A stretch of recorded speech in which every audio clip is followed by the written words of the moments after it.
जय माँ बगलामुखी, जय श्री महाकाल। घर के प्रेत या पितृ रुष्ट होने के लक्षण और उपाय। सभी भक्तों को जय माई की। मैं आचार्य प्रदीप भारद्वाज। भक्तों, मैंने पिछले वीडियो में पार्ट 1 में आपको पितृदोष और प्रेत दोष से संबंधित कुछ लक्षणों के विषय में जानकारी दी और इस वीडियो में मैं कुछ और ऐसे तथ्य आपके समक्ष रखूँगा जिससे आपको पता चल जाएगा कि आपके जीवन में कभी ना ख़त्म होने वाला एक ऐसा दोष जिसको हमारे वैदिक ज्योतिष में इतना घातक बताया गया है। यदि ऐसा दोष और ये लक्षण आपको आपके जीवन में यदि दिखाई देते हैं तो समय रहते इसका निवारण आपको कर लेना चाहिए। इस एपिसोड के माध्यम से मैं आपको पितृदोष के कुछ और लक्षण और क्या होता है पितृदोष और किन ऋण की मुक्ति ना हो पाने के कारण क्यों लग जाता है पितृदोष, कब की जाती है नारायण बलि और कब नहीं करनी चाहिए नारायण बलि और क्यों की जाती है नारायण बलि, इसका बेनिफिट्स क्या होता है, संपूर्ण जानकारी आपको मेरे द्वारा इस पार्ट 2 के माध्यम से प्राप्त होगी। यदि वीडियो आपको अच्छा लगे तो आप इस वीडियो को अधिक से अधिक संख्या में शेयर करना ना भूलें। आज मैं पूरी कोशिश करूंगा इस वीडियो को पूरा करने की, इस टॉपिक को पूरा करने की, क्योंकि मैंने जैसा कि आप सभी को पहले भी बताया कि वीडियो और ये जो टॉपिक है कर्मकांड के अंदर सबसे विलक्षण कर्म प्रेत कल्प है।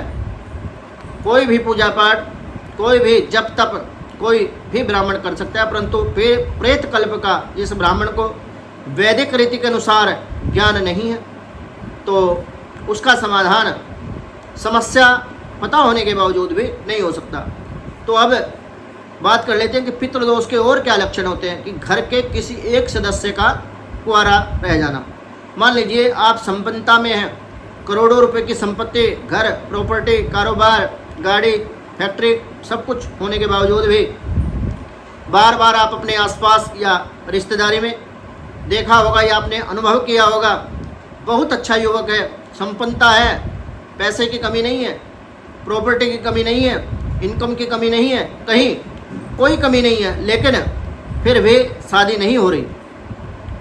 एक लंबी उम्र निकल जाने के बाद भी उस व्यक्ति की शादी नहीं हो रही तो ये अच्छा संकेत नहीं है। शादी ना हो पाना किसी भी व्यक्ति के लिए अच्छा संकेत नहीं है। यदि घर में पहले ही किसी कुंवारे व्यक्ति की मृत्यु हो चुकी है तो प्रोक्त स्थिति बनने के आसार बढ़ जाते हैं। यदि आपके परिवार में, आपके कुल में किसी की ऐसे व्यक्ति की मृत्यु हुई है जिसका विवाह नहीं हुआ हो और विवाह से पूर्व ही यदि उस व्यक्ति की मृत्यु हो जाती है तो इस समस्या के बढ़ जाने का जो लक्षण है वो और अधिक प्रबल हो जाते हैं। इस समस्या के कारण का भी पता नहीं चल पाता। सेकंड नंबर पर बात कर लेते हैं कि मकान या प्रॉपर्टी खरीद फरोख्त में दिक्कत। आपने देखा होगा पैसा बहुत सारे लोगों के पास में होता है, अच्छी प्रॉपर्टी, मकान, दुकान या ज़मीन का एक हिस्सा इन्हीं कारणों से बिक नहीं पा रहा। यदि खरीदना चाहते हैं तो खरीद नहीं सकते। संपन्नता है, पैसा है, कोई दिक्कत नहीं है, परंतु ना उनकी प्रॉपर्टी, दुकान, मकान, फैक्ट्री वो सेल होती है और ना ही वो परचेज कर पाते हैं। यदि खरीदार मिल भी जाता है तो बात नहीं बनती और या फिर निरंतर उसमें जो है ना उलटफेर चलती रहती, क्योंकि जीवन में उलझनों का जो मुख्य कारण है वो पितृदोष है। या फिर सौदा होने के बाद में भी समय रहते सौदा कैंसिल हो जाता है। ऐसी स्थिति यदि लंबे समय तक चल रही है तो मान लीजिए कि इसके पीछे अवश्य ही एक ऐसी अतृप्त आत्मा है जो उस भूमि या जमीन के टुकड़े से कोई संबंध उसका रहा है। उस अतृप्त आत्मा का उस भूमि से या उस प्लाट, दुकान, फैक्ट्री, मकान से उस अतृप्त आत्मा का कोई ना कोई संबंध अवश्य रहा है। और भी बहुत सारे लक्षण पितृदोष के हैं। पितृदोष के कारण क्या होता है कि पैरों में दर्द होता है, पैर के जो तलवे होते हैं उनसे अग्नि जैसी या तपिश निकलना, पैर का दर्द, घुटनों का दर्द ऊपर को चलता है, छाती में, नाड़ में भारीपन, गर्दन में भारीपन आदि, सर में दर्द, सपने में पानी देखना, या फिर हिल जो पहाड़ी होती है, पहाड़ी से गिरते हुए स्वप्न में देखना, या फिर नींद में झटके आना, या फिर कपड़ा ओढ़ करके, चद्दर ओढ़ करके जब आप सोते हैं ऐसा महसूस होना कि कोई आपका कपड़ा उतार रहा है या फिर कोई चद्दर आपकी खींच रहा है। इस तरीके से यदि सिम्टम आपको दिखाई देते हैं, और यदि घर की कोई महिलाएं होती हैं उनको संतान उत्पत्ति ना हो पाना, संतान उत्पत्ति में भी बाधक होता है, मेडिकली फिट होने के बावजूद भी यदि घर में कोई संतान उत्पन्न नहीं हो पाई तो इसका मुख्य कारण पितृदोष है। यदि संतान हो रही है तो अधिक कन्याओं का उत्पन्न होना, इसका मुख्य कारण पितृदोष है। घर की महिलाओं को या फिर पुरुषों को किसी अनैतिक अवस्था में, नग्न अवस्था में किसी स्त्री या पुरुष का दिखना, ये भी प्रेत दोष के मुख्य लक्षण है। यदि ऐसा जीवन में आपके घटित हो रहा है तो समय रहते आपको इस समस्या का निवारण करना चाहिए मेरे कहे अनुसार, नहीं तो आपका जीवन तो नरक होगा, परंतु आपकी आने वाली जो पीढ़ी है, आपकी जो संतान है, पुत्र है, पौत्र है, उनका जीवन भी नरक से भी बदतर हो जाएगा। अब तीसरे नंबर पर बात कर लेते हैं कि आध्यात्मिक उन्नति बिल्कुल बाधित हो जाती है। फिर चाहे कितने भी प्रयास क्यों ना किए जाएं, कितने भी पूजा पाठ, जप तप, गायत्री यज्ञ आप क्यों ना करा लीजिए, उनका कोई भी प्रतिफल आपको आपके जीवन में प्राप्त नहीं होता। कोई भी कार्य पितृदोष सफल नहीं होने देता। गृह शांति आप कराएंगे तो गृह शांति का प्रतिफल आपको जीवन में प्राप्त नहीं होगा। पितृदोष के निवारण के लिए सबसे पहले ये जानना जरूरी है कि किस ग्रह के कारण और किस प्रकार का पितृदोष उत्पन्न हो रहा है। जन्म पत्रिका और प्रेत दोष, जन्म पत्रिका में लग्न, पंचम, अष्टम, द्वादश भाव में पितृदोष का विचार किया जाता है।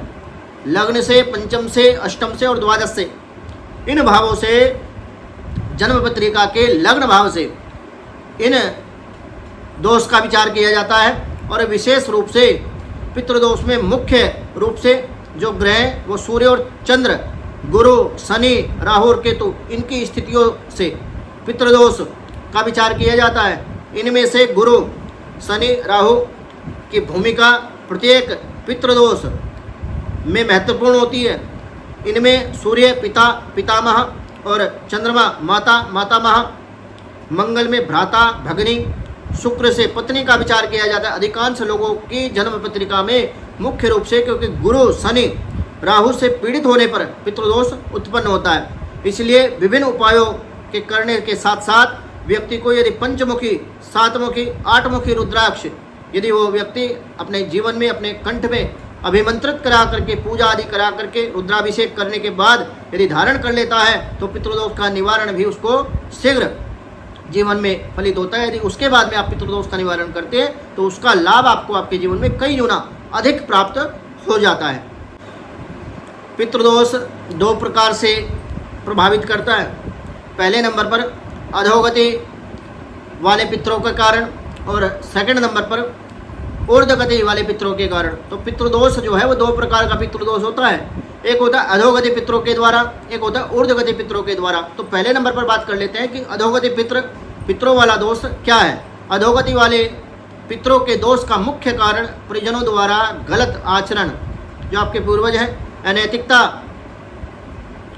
यदि उनके द्वारा उनकी अतृप्त इच्छाएं, जायदाद के प्रति मोह, उनका गलत लोगों द्वारा उपभोग होना, विवाह आदि में परिजन द्वारा गलत निर्णय, परिवार में किसी प्रियजन का अकारण कष्ट देना, पितृ क्रोध हो जाते हैं, पितृ रुष्ट हो जाते हैं, परिवारजनों को श्राप देते हैं और अपनी शक्ति से नकारात्मक फल प्रदान करते हैं। सेकंड नंबर पर बात कर लेते हैं ऊर्ध्वगति वाले पितृदोष के विषय में। ऊर्ध्वगति वाले पितृ सामान्यतः पितृदोष उत्पन्न नहीं करते, परंतु उनका किसी भी रूप में अपमान होने पर अथवा परिवार के पारंपरिक रीति रिवाज का पूर्ण रूप से निर्वाह होना, या जो कुल परंपरा के अनुसार जो रीति रिवाज चलते आ रहे हैं उसके निर्वाह में कमी आना, वह भी पितृदोष उत्पन्न करता है। इनके द्वारा उत्पन्न पितृदोष से व्यक्ति भौतिक और आध्यात्मिक जो उन्नति होती है उसकी वो बाधित हो जाती है।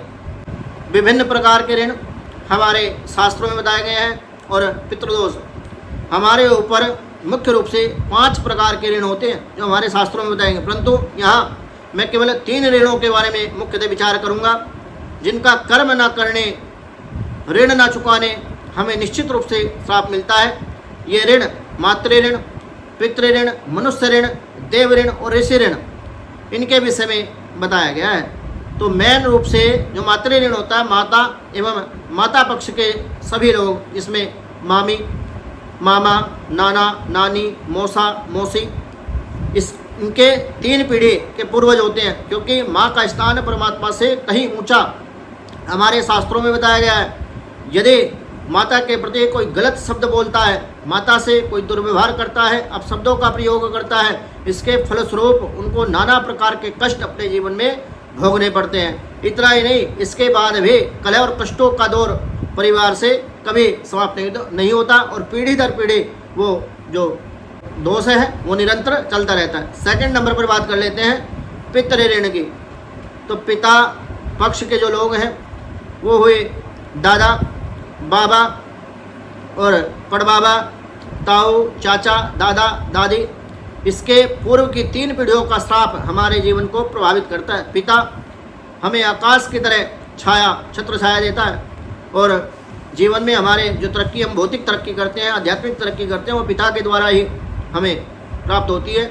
और हमारी ज़िंदगी भर का जो लालन पालन है, हमारी स्टडी है, पढ़ाई है, विद्या आदि और युवावस्था तक, और जब तक हम अपने पैरों पर संपन्नता से खड़े नहीं हो जाते तब तक पिता हमारा साथ देता है। तो विशेष रूप से ये जो ऋण है ये ना चुका पाने के कारण या फिर अपने पूर्वजों का मान सम्मान ना करने के कारण ही हमारे जीवन में ऐसा घटित होता है। तो तीसरे नंबर पर बात कर लेते हैं मनुष्य ऋण की। यदि अनैतिकता हमारे द्वारा हुई है, किसी के द्वारा किसी का हमने अपने द्वारा धन हरण कर लिया या भूमि किसी की गहने रख ली या पैसे दे दिए उसके बदले में उसको, और समय पर यदि वो व्यक्ति पैसे नहीं चुका पाया तो पैसे ना चुका पाने के कारण हम उसकी भूमि को बॉन्ड कर देते हैं। हम कह देते हैं भाई अब तुम्हारा समय खत्म हुआ, अब तुम्हें तुम्हारी भूमि प्राप्त नहीं होगी, परंतु इसके कारण भी व्यक्ति को अनैतिक क्रियाएं शास्त्रों में कहा गया है। यदि ऐसा आपके जीवन में कभी घटित हुआ है तो इसका जो भुगतान है वो आप नहीं तो आपकी संतानों को करना होगा। और कहीं ना कहीं मनुष्य ऋण इससे लगता है। और देव ऋण होता है देवताओं के मंत्र दीक्षा जिस व्यक्ति ने ले ली, उस देव के प्रति समर्पण ना होना, भावना होना, श्रद्धा, विश्वास ना होना, अविश्वास की स्थिति यदि जीवन में है, यदि उस देवता के मंत्र को आप नहीं जपते, नहीं भजते, तो इसके द्वारा आपके जीवन में आपको देव दोष लगेगा। यदि देवताओं का अपमान करते हैं, देवताओं के विषय में अपशब्द बोलते हैं, तो इसके कारण भी आपको देव दोष लगेगा। 5वें नंबर पर बात कर लेते हैं ऋषि ऋण की। ऋषि होते हैं जो हमारे महर्षि इत्यादि हमारे गुरुजन, गुरुदेव, उनसे मंत्र दीक्षा लेते हैं। मंत्र दीक्षा लेने के बाद में कई बार अनैतिकता के कारण या फिर गलत भ्रम हम अपने मन में पाल लेते हैं, अपने गुरुजनों का अपमान कर देते हैं, किसी दूसरे की बातों में आकर के, बहकावे में आकर के। यदि गुरु मंत्र किसी से लिया है और उस गुरु मंत्र को आप नहीं जपते, नहीं बजते, तो उसके कारण जीवन में ऋषि ऋण और गुरु दोष आपको लगता है। इसके कारण भी पितृदोष काफ़ी प्रबल हो जाता है और इसके कारण जीवन में अनेकों प्रकार की समस्याओं का सामना व्यक्ति को करना पड़ता है। अब बात कर लेते हैं नारायण बलि की, कि इन कारणों से की जाती है नारायण बलि। किस कारण से नारायण बलि करनी चाहिए? जिस परिवार में किसी सदस्य या पूर्वज का ठीक प्रकार से अंतिम संस्कार और देही क्रिया, पिंडदान, तर्पण नहीं हुआ, उसकी आगामी पीढ़ियों में पितृदोष उत्पन्न हो जाता है। ऐसे व्यक्ति को संपूर्ण जीवन कष्ट में जीवन जीना पड़ता है जब तक पितरों के निमित्त नारायण बलि, जो उस प्रेत आत्मा, तृप्त आत्मा के प्रति नारायण बलि विधान न किया जाए।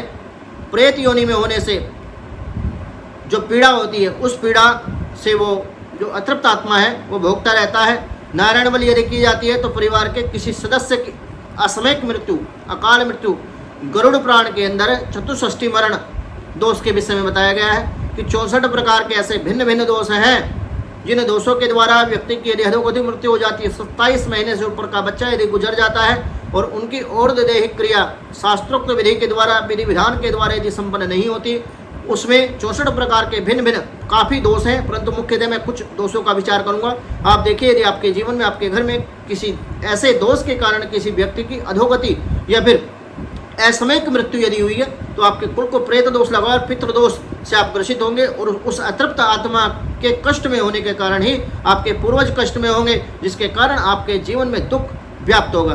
तो भिन्न भिन्न दोष हैं, परंतु मुख्यतः कुछ दोषों का ही विचार कर पाएंगे, जैसे जल में डूब करके, करंट लग के, एक्सीडेंट में, जहर खा के, जल करके, लंबी बीमारी के चलते, सर्पदंश के द्वारा, भालू के द्वारा, व्याघ्र के द्वारा एक्सीडेंटल मृत्यु, या फिर कोई व्यक्ति घर से चला जाए, लापता हो जाए, उसकी मृत्यु हो जाए, अधोगति मृत्यु यदि किसी व्यक्ति की हो जाती है, लंबी बीमारी के चलते किसी की मृत्यु हो जाना, या फिर अनैतिक क्रियाओं के कारण किसी की मृत्यु हो जाना, प्रेत योनि में, या फिर कोई प्रेत आदि बाधा के कारण किसी व्यक्ति की यदि मृत्यु हो जाती है, ऐसी दुर्घटना में मृत्यु होना, ऐसा दोष उत्पन्न हो जाता है। तो क्यों की जाती है पूजा?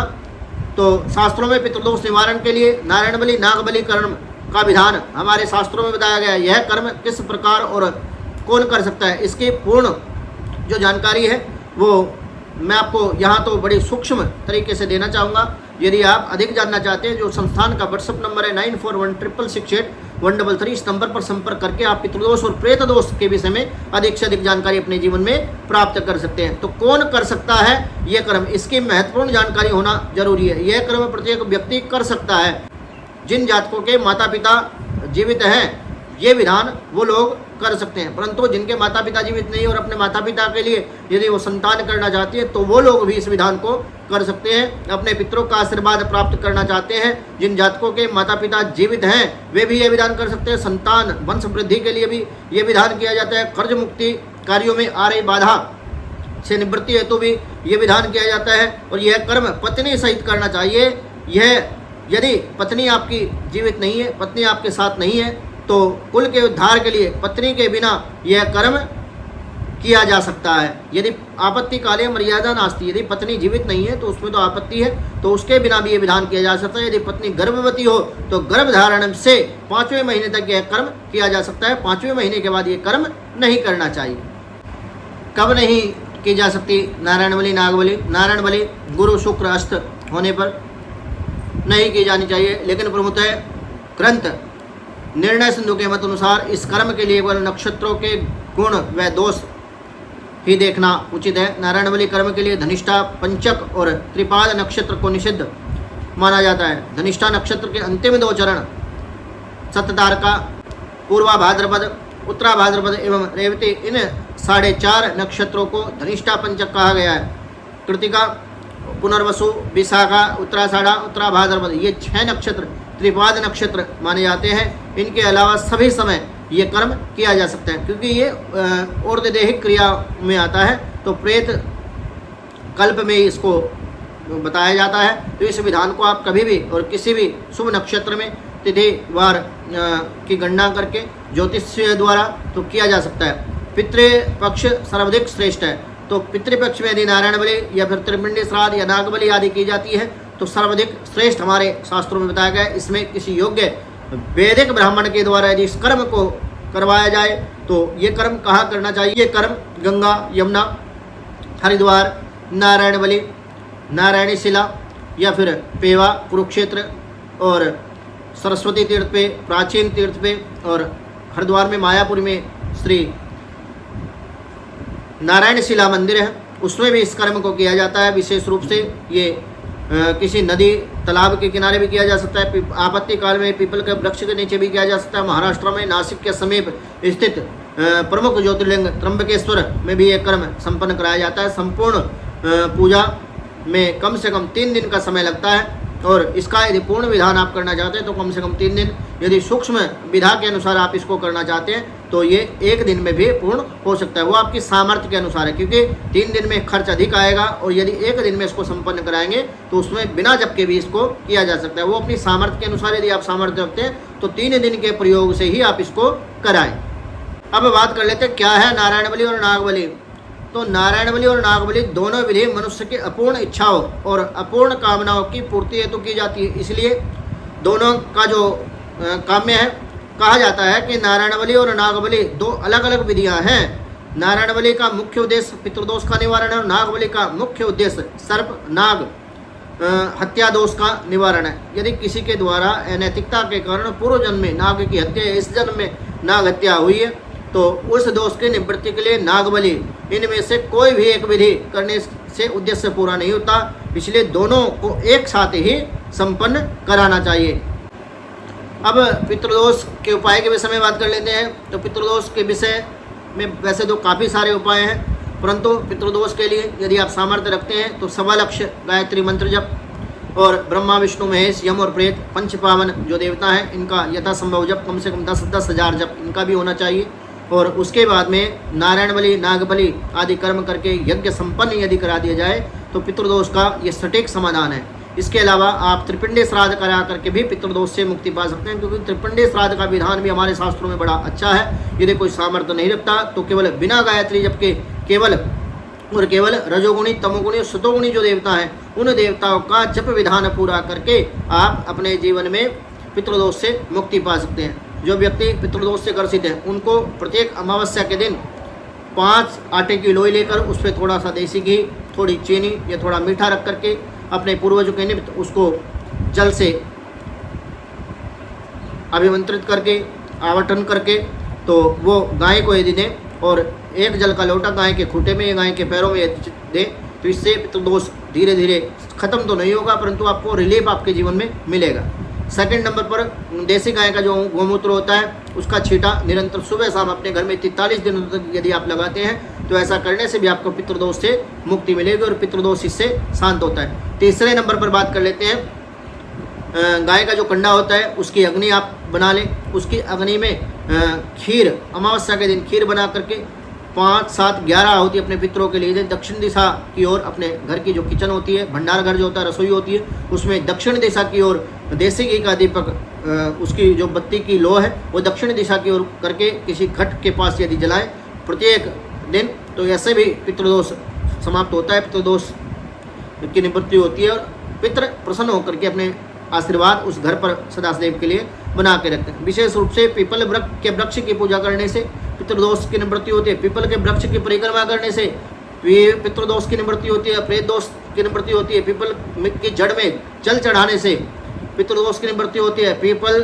के वृक्ष पर कच्चा सूत अवेष्टित करने से पितृदोष की निवृत्ति होती है। पीपल के वृक्ष के नीचे 43 दिनों तक सरसों के तेल का दिया जला करके पितरों का ध्यान करने से पितृदोष की निवृत्ति होती है। अनेकों प्रकार के ऐसे प्रयोग हैं जिनके द्वारा आप अपने पितृदोष से मुक्ति पा सकते हैं। यदि पितृदोष आपका अधिक है और कहीं से आपको रास्ता नहीं मिल रहा तो सविधे वैदिक पूजा के अनुसार ही आपको इसका समाधान मिल सकता है। भक्तों, मेरे द्वारा दी गई जानकारी यदि आपको अच्छी लगी हो तो आप हमारे YouTube चैनल माँ बगलामुखी भक्त कुरुक्षेत्र को सब्सक्राइब करना ना भूलें। वीडियो को लाइक करें, शेयर करें, चैनल को सब्सक्राइब करना ना भूलें ताकि हमारी नई वीडियो का नोटिफिकेशन आपको प्राप्त हो सके। इसी मनोकामना के साथ जय माँ बगलामुखी, जय श्री राम।